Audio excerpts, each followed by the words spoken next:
Hey, everybody, warmer days are upon us. That means a few things. Evals may be here. You might be looking at spring hockey, you might be even looking forward to summer hockey. When it gets to the off season, I always like to present you with alternative options to just being on the ice all the time because you deserve a break too. And what we do in my house for my son, who's a goalie, and my daughter, who's a skater, is use NHL Sense Arena, our title sponsor, as many of you know. And they just launched a new goalie mindset training with Pete Fry, which is all about building composure, focus, and emotional control that goalies need in big moments. And then for the skaters, they've really updated Dangle Pro with full ice scanning. So now you're not just standing still stick handling in isolation. You're handling the puck while scanning, making reads, and training your awareness like you would in a real game. And again, this uses mixed reality.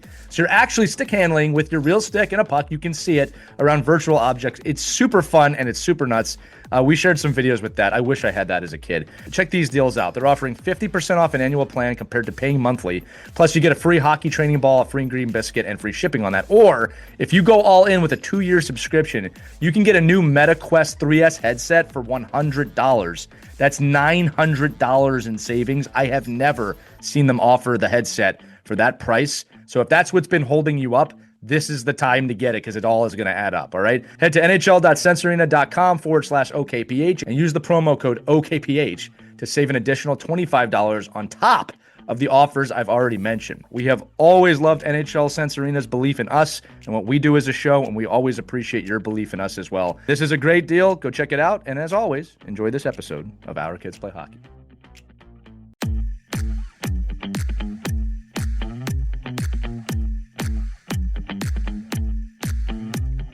Hello, hockey skaters and goalies around the world, and welcome back to another edition of the Ride to the Rink. No big deal. Just got a guy who played 800 NHL games, Bobby Ryan, here today, second overall in the draft. You guys should look up the 2005 draft, who was number one that year, because it would have been you if it wasn't this other person whose name rhymes with Schmidby Schmosby.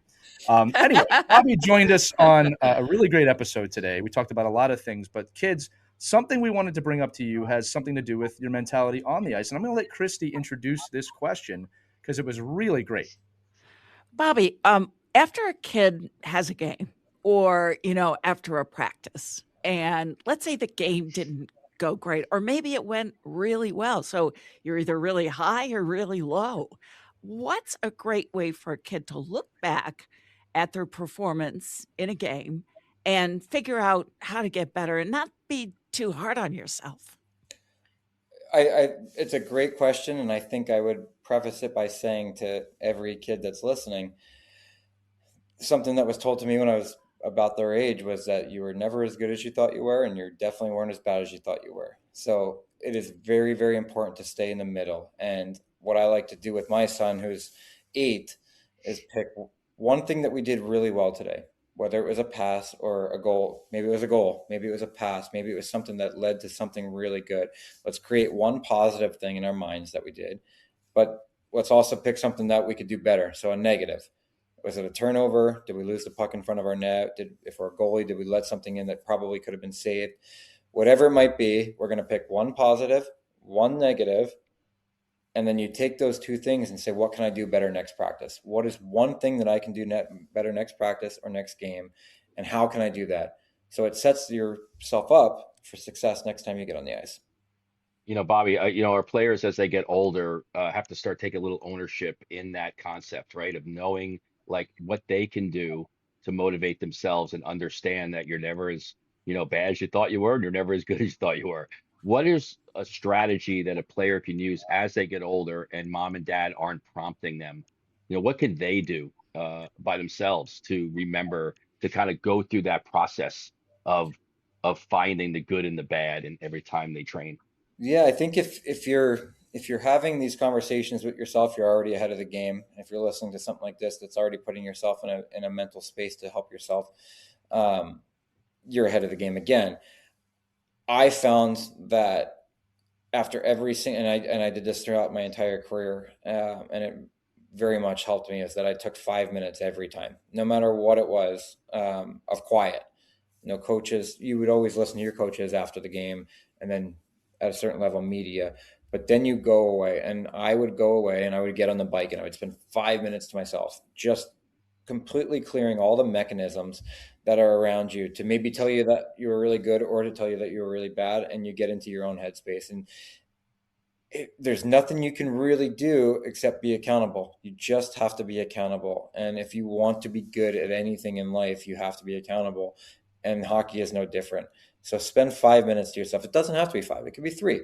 Just come up with those 2 things. And then the third thing comes from those 2 things.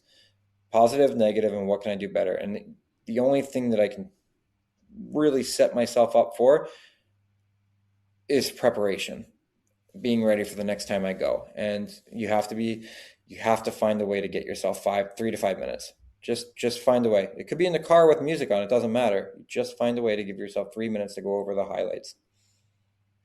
Bobby, that's great advice. And, to kind of close this out with my question, we talked about this on our big episode this week, kids. I actually recommend, if you have the time, to go listen to that. But how, we tell the kids on the ice, we tell you kids that hockey is a sanctuary. The rink is a sanctuary. And I'd love for you to talk to the kids for a second about, when you step in those doors, how the outside world can kind of disappear and how important it is that you allow that to happen. It's, I was going to say, as you mentioned, it can kind of disappear, but you owe it to yourself to make it disappear. You owe it to yourself to show up. You owe it to your teammates as well, right? You made a commitment to go. You owe it to your teammates not to be mad because homework didn't go well, school didn't go well, the note came back from the girlfriend and it wasn't good, whatever it might be. But you have this opportunity in front of you every night that you get on the ice to let all of that just fall away and be a kid and play hockey and compete at the level that you want to compete at. And, if you're in a situation where your hockey and your school aren't the same life, you get to separate those 2. And I think that's one of the most important things that I had as a kid, was that I was always able to separate those 2 worlds, and hockey became my world outside of school, and school dominates life for these guys. Right. So what I would say to any kid is, there's nothing like, I don't remember anything better in my hockey career than just getting to the rink and smelling. The rink has a smell. The ice has a smell.